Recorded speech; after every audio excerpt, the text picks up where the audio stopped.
What is up, guys? Teddy Cornwell here. Welcome to the Underdog Talk, the world's most underrated podcast on earth. And there is something about the underdog. But today, big number 99 is in the house. The sack monster, a man with 2 interceptions, because I think that is important to throw out there. They call him Freddy Krueger, also Paul Kruger. Mr. Paul Kruger, how are we doing today, sir? Man, I'm doing amazing. We're here in Park City, Utah area, and life's good. It's just starting to cool down a little bit, and football season starting. My little girl's starting school. It's a great time of year, my favorite time of year. So glad to be on the show, man. Thank you for having me. I'm sure football is brings back those memories of suiting up and getting ready to play. And I actually was in Park City, Utah, skiing, and what a beautiful place. I mean, geez, that is one hell of an area, Paul. And yeah, just the beauty, the people, the community, and wow, one of a kind.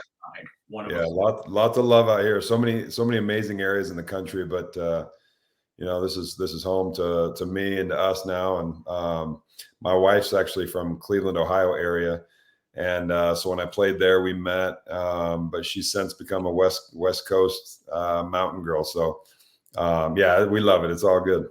Yes, sir. And 2016, you hung up the cleats, and we're in 2024 now. Do you still kind of get that nostalgia of missing the game that you loved, that you grew up playing and became a star in? I mean, does that ever kind of reminisce with you?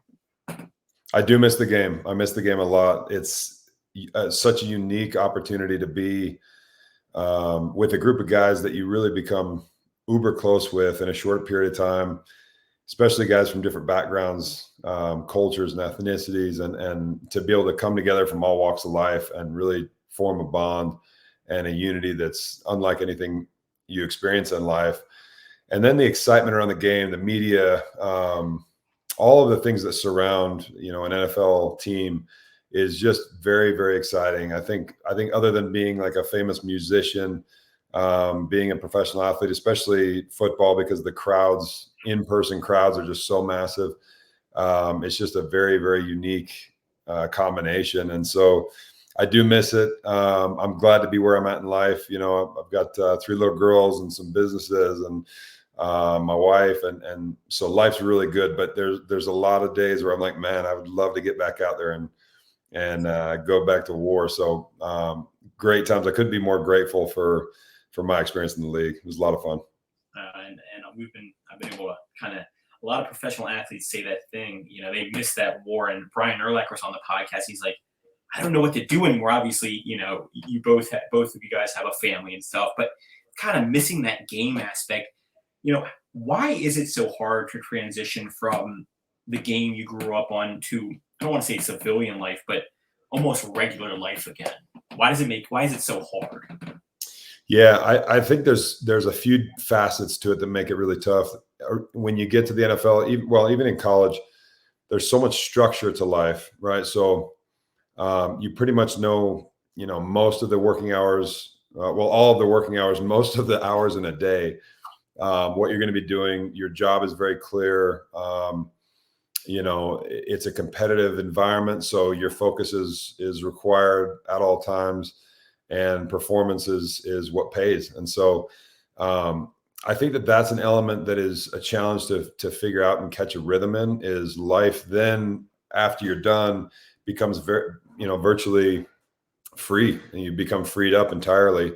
And unless you channel your energy and create a schedule and a focus and a routine for yourself, you can find pitfalls, and a lot of guys getting themselves into trouble just by nature of having a lot of time and not channeling and focusing their energy.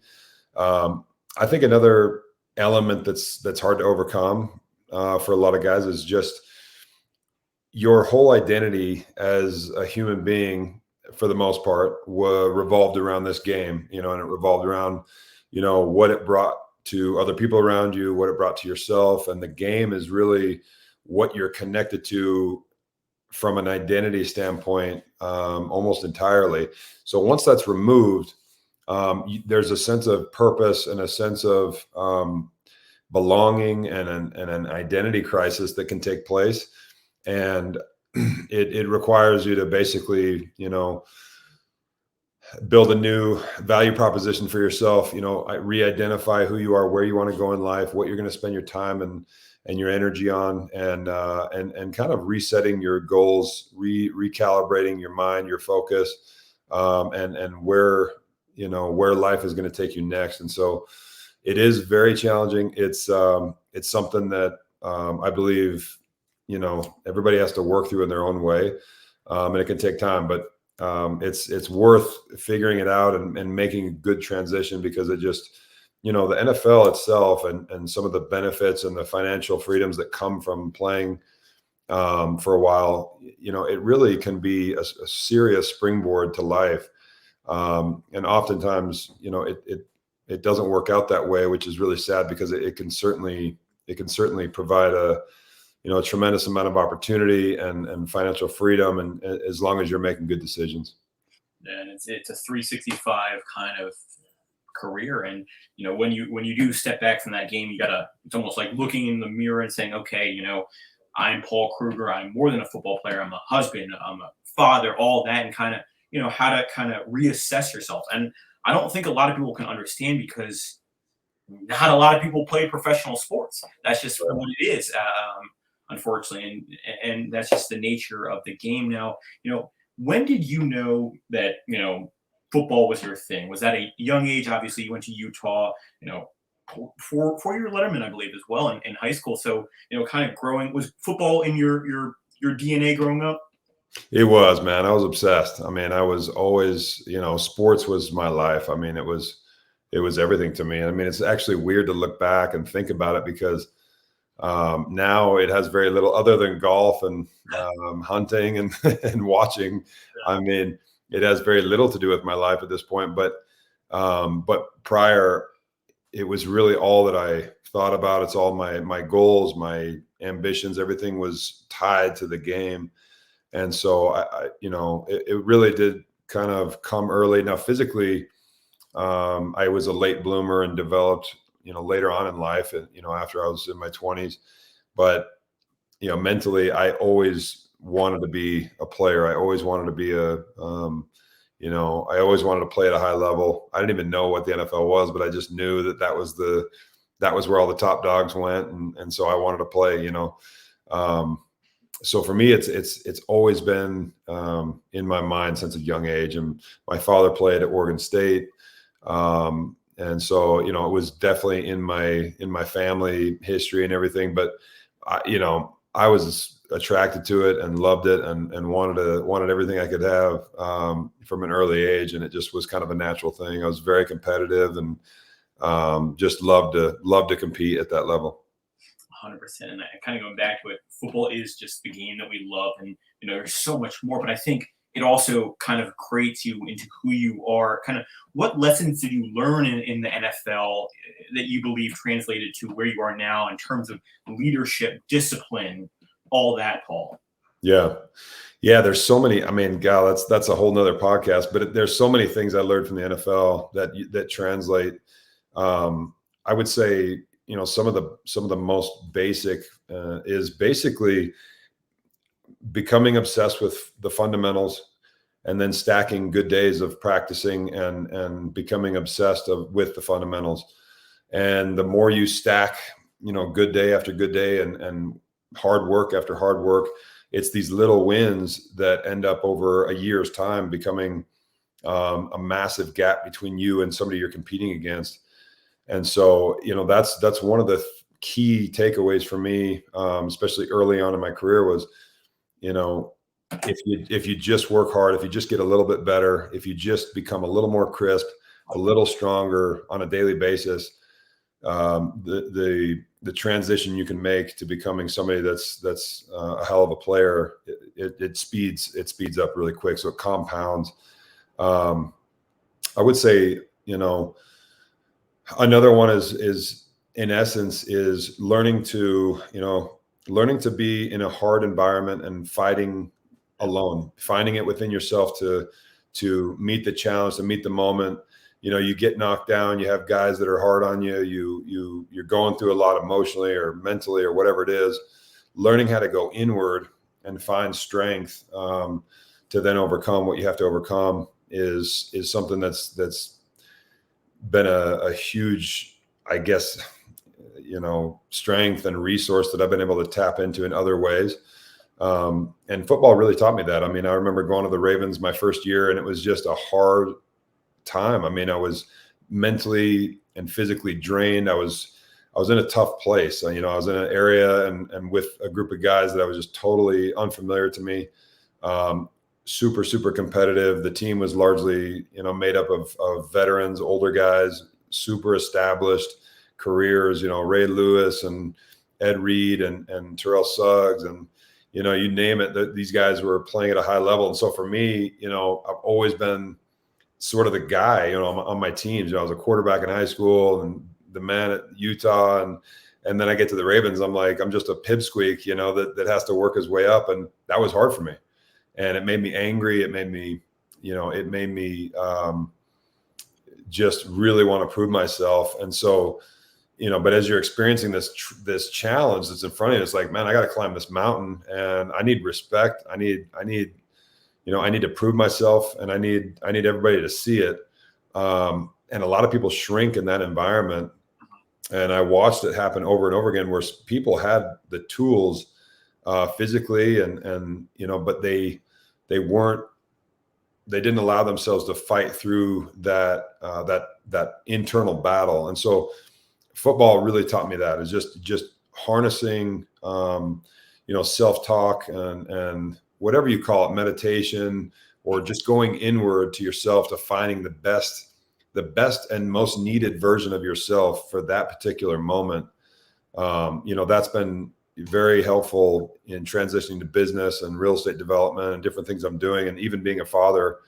And really it's just about adapting to the moment. And if you can adapt to the moment, practice, and then meet that moment with a lot of confidence, you're going to be well on your way into being successful at whatever it is you're after in life.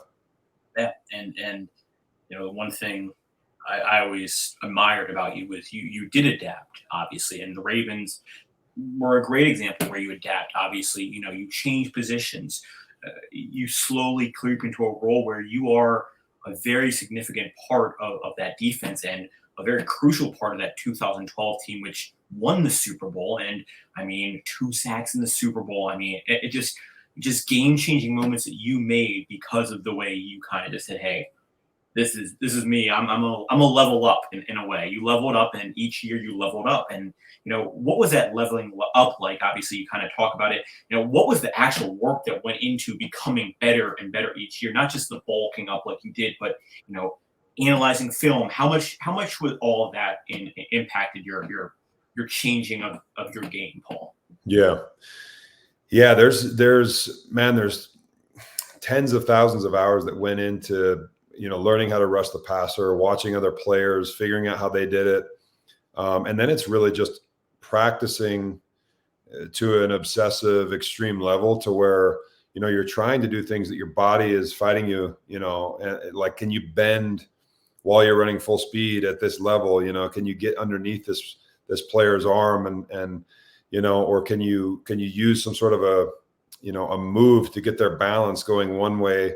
And it takes you trying it against professional athletes that are the best in the world. It takes you trying it and putting it all out there and trying to make something work that you believe in. Finding your strengths physically, like everybody has their own. At this level, everybody's got what makes them special to some degree, and that's unique for everybody else. And for me, I always knew I was athletic. I found out about myself that I was an athlete. I could move and twist and turn and, cross over and change directions in ways that a lot of people couldn't. And, if you combine that with enough power and enough speed, I mean, you become a dangerous player. And so, for me, coming in, a lot of people would see you and be like, oh, you're just a big, hardworking white guy, but it's like, no, that's not the case. I mean, I had the power and the strength and everything, but it was really a finesse game to me. You know, I had to make it like a dance move, and you gotta figure out how to get people's weight moving against them and in your favor. And so yeah, it's a lot of it is just getting to a certain place where you can operate in confidence, and then trying things that fit your physicality, and trying. So basically there's a baseline that you can't be there unless you hit the baseline. You know, you're good enough to be in the NFL. Now what's going to make you perform at a high level and be a starter, be a contributor, be a guy that's out there making plays? And that requires you to basically, I call it the art of the mimic, because there was a lot of guys I was with and I was around that were special. They were very, very special, some of which you might not even recognize their names. But when I would watch them practice, I'm like, that was slick. And I would try it, and I'd try to mimic exactly how they did it. And then I would use my own touch to make it mine. And so for me, that was, you know, and I don't think it's always about reinventing the wheel. It's just finding somebody that does something or plays a certain way that you feel you can, you know, and they're doing it at a high level, and you feel that you can basically do the same thing. I'm built the same way. I'm athletic enough to do that. And you got to give it a chance. You got to try it. You got to practice it. And then once you're at a certain level, then you can do it with extreme confidence. And that's when guys are deadly. And the one thing, again, I love your story, because it's like everything happens for a reason in your story. You started out at quarterback in high school. I mean, you were a quarterback. I don't know if many people knew that, but you were I think a top 30 quarterback or something. You then transitioned, and then you transitioned to to being a defensive end, and it kind of all just clicks for you, and it all works. You adapt and you train, and the game is so much more than just strength, all that. I mean, we see Aaron Donald practicing with people are having pretend knives, and he's just trying to do all the motions. Yeah. And obviously, going to that 2012 season, you know, you talk about some of the big names like Ray Lewis, obviously Hall of Famer, legend; Ed Reed, legend; Terrell Suggs, legend. You were a legend too on that team. And what was that 2012 Ravens season like? It was, number one, it was the best defense and team that I've ever been on, obviously. What stands out to me the most is the leadership. The leadership on that starting at the top, starting with the owner, Steve Bisciotti. He is a guy that gets it. I mean, again, that's a whole different podcast. Ozzie Newsome, the general manager, put together an amazing team. John Harbaugh is one of the best leaders I've been around, not because he puts himself on a pedestal and makes it about him, but because he makes it about the players. He understands that the players have to lead the team. They have to be led by players they respect. Of course, John is a leader in and of himself, but he really does it from a position of humility. I mean, he cares, he's smart, he understands, but it's almost like for him, it's more of a chess match. And then having a guy like Ray Lewis and, you know, Ed Reed and Anquan Bolden and, you know, Joe Flacco, and I mean, countless names. And these are guys within the team. Like, this is the front lines, you know, starting with Ray and man, you know, they just made you want to win. They made you want to believe. And they basically found the guys that were willing to, you know, to live and die by the sword, and that they would take instructions. They would be a team player, and man, they ran with it. And so I would say, you know, the level of commitment that team made, the level of leadership at every level, you know, whether it was from the organization, from the coaching staff, or then amongst the players, is super, super rare. You know, I've been on multiple different teams. You know, I've played for 3 teams, including the Saints, which had a very similar dynamic to the Ravens. But that 2012 Ravens team can't be beat, man. It was an amazing experience for me. That might go down as the best defense of all time. Obviously, you and the Bears are up there just with the leadership, like you talked about, the star-studded players, the players who, like you talked about earlier, may not be household names, but contributed and dug in every day. Now, let me ask you this, Paul. As a kid, did you ever think that you would be a Super Bowl champion? I got to be honest with you. When I was a kid, it was watching the NFL. Utah didn't have a game. I grew up in Utah. We didn't have a team. I'm sorry. We didn't have a team. People were into it. Was never really something that I was like engaged with. Watching it on the TV. I don't know if it's started with my parents. They weren't big, TV people, and so we always were playing. I knew, we went to college games once in a while. So I had felt the energy, and I had felt, the kind of the stardom that comes with that environment. And so it's not like I was completely agnostic to it, but, or ignorant of it, but it's not something I was ever like, a huge follower or fan. I mean, I'm still that way. I really don't watch full games anymore. And, if it's on, I'll watch it, but I've never been much of a follower of teams and watching it on TV and all that. I'm more, I loved to play. I loved to compete. I loved to feel the passion on the field, and I just love that environment as a player. From a spectator standpoint, it's become more for me about like, hey, I follow certain individuals or certain teams. I love watching the University of Utah. I go to their games once in a while. But before I go to the game, frankly, I don't even know, who their guys are or what their record is. I just love to be a part of it, but I've never been a huge spectator in that way. And you're a player first, and that's what it comes down to and what shows. And obviously, in your career, again, something that stands out to me is kind of the setbacks and how you dealt with them, obviously via injury, via other incidents, and you overcame it. And that's I think a big word for this podcast today, overcoming it. And how did you overcome those injuries and setbacks to keep on pushing and becoming better every day, Paul? Yeah. It's funny because this is the Underdog podcast, and man, I mean, starting from a young age, I went through some really unique setbacks. Was in a bad car accident at 13, lost a spleen and a kidney and almost died, and was on intensive care for a month. After my first year back from my church mission playing for the U, I was stabbed in a gang fight, and stabbed twice actually, and collapsed a lung and nicked an artery, and and coming back from those things really just taught me so much. And they gave me a lot of perspective.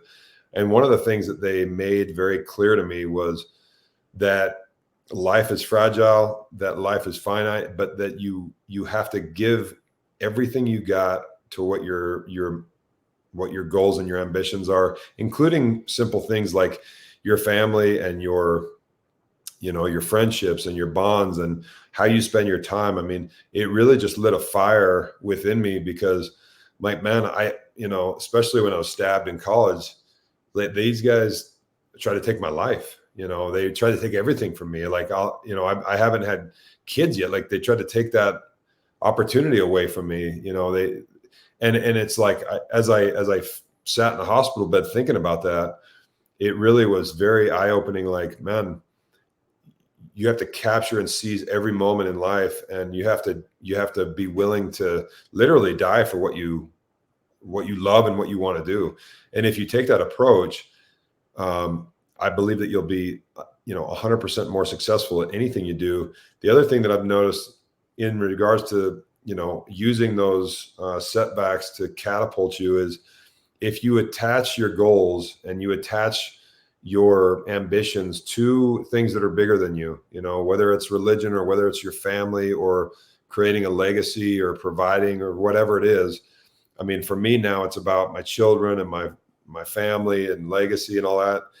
And it's like, man, when you attach those things, when I was playing football, it was always my family, and it was always, my future family. And so I needed I had no choice but to go out and do what I did, because I had to do that. I didn't have anything to fall back on. I didn't come from a family that could offer any financial resources or anything like that. So in my mind, now obviously there was other ways to do it, but in my mind at that time, it was a total necessity for me to be successful, because there was no other way and there was no other focus I had. And so I believe, as an underdog, wherever you're at in life, if you take the approach of your goals and ambitions and associate them with a particular higher purpose of anything, whether it's family or faith or anything, it will bring out the best of you.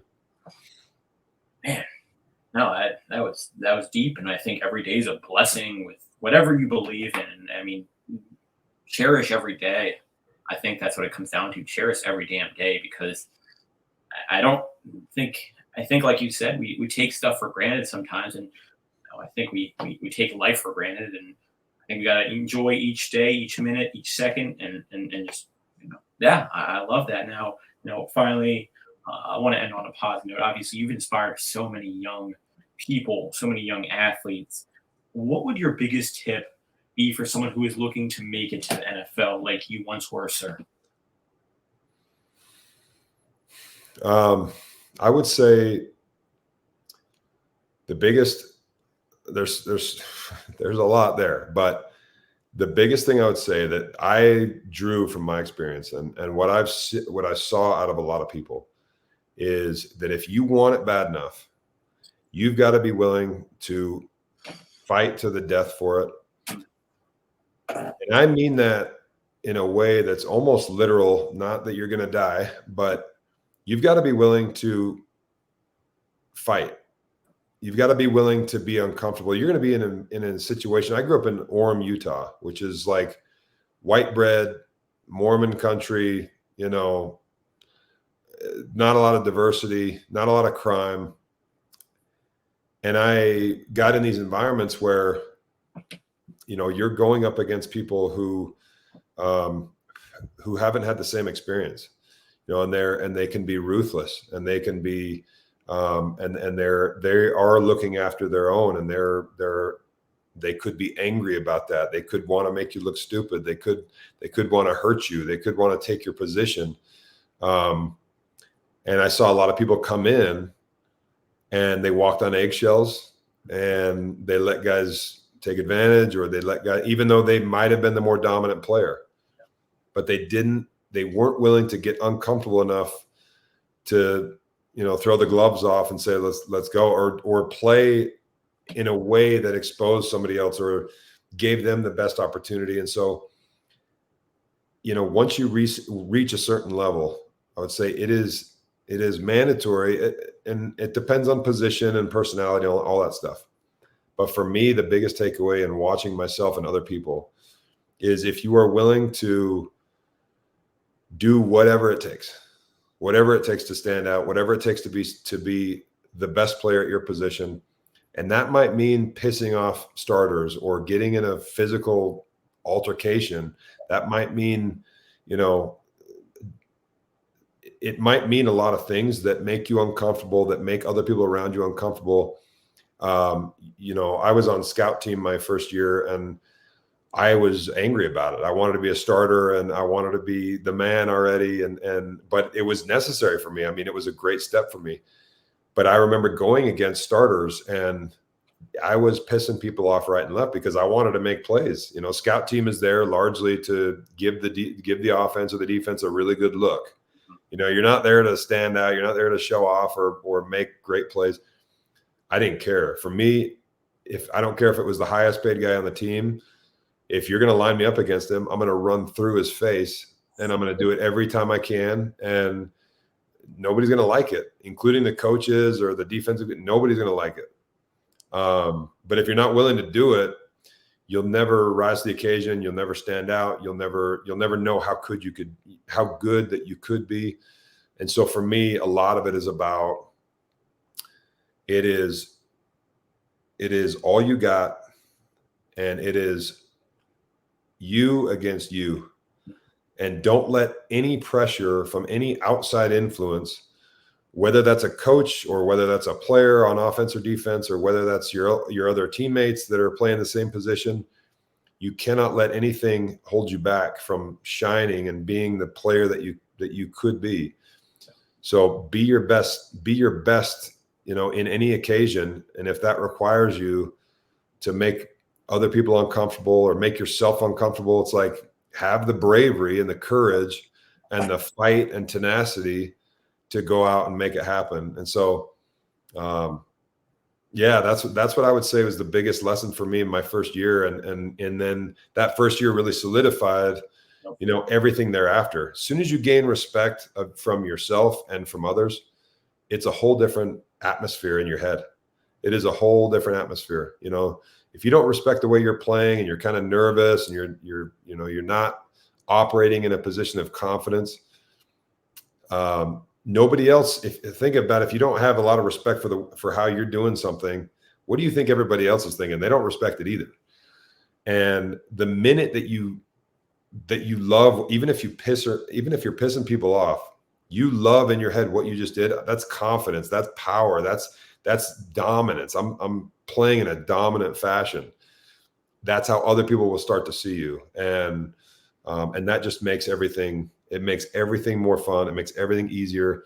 And it makes you such a better player. So that's what I would end with is the biggest game changer for me. Damn. You versus you. I think that's just what it comes down to. How bad do you want it? And Paul, it's been such a pleasure talking with you, and got a little emotional when you're talking, man. And now before we go, the floor is yours. Where can we find all your social media? I know you have some business ventures. What is that all looking like, sir? Yeah, no, appreciate it. So I basically am just on Instagram. I'm not, I plan to get more active.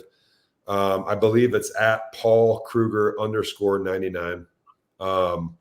I've also got a clothing company that I started about a year ago, and it's amazing stuff.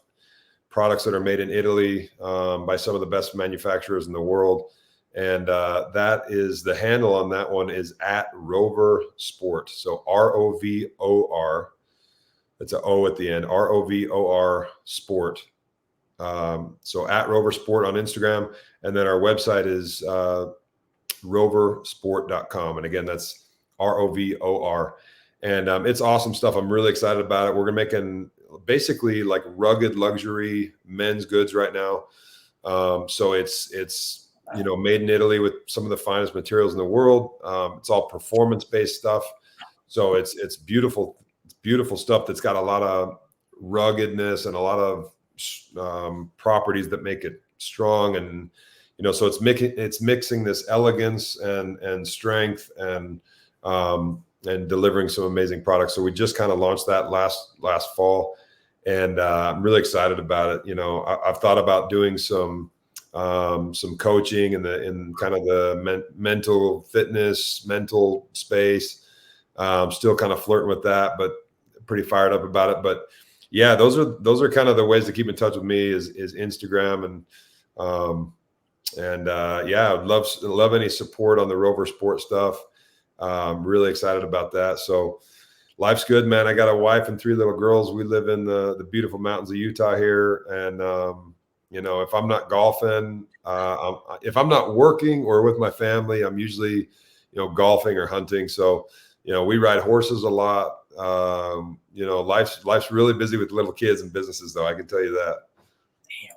And first 4 people to go to Rover Sport and get a piece of whatever it be, we will send you a $25 gift card because, man, luxury and ruggedness, Paul, you can't go wrong with that, baby. Come on. Wow, man. It's a money combo. It's a money combo for sure. Money combo, and all those links will be in this bio. Again, first 4 people to go over there and get some form of apparel, send us a DM. We'll get you a $25 gift card out to you, Underdog Talk.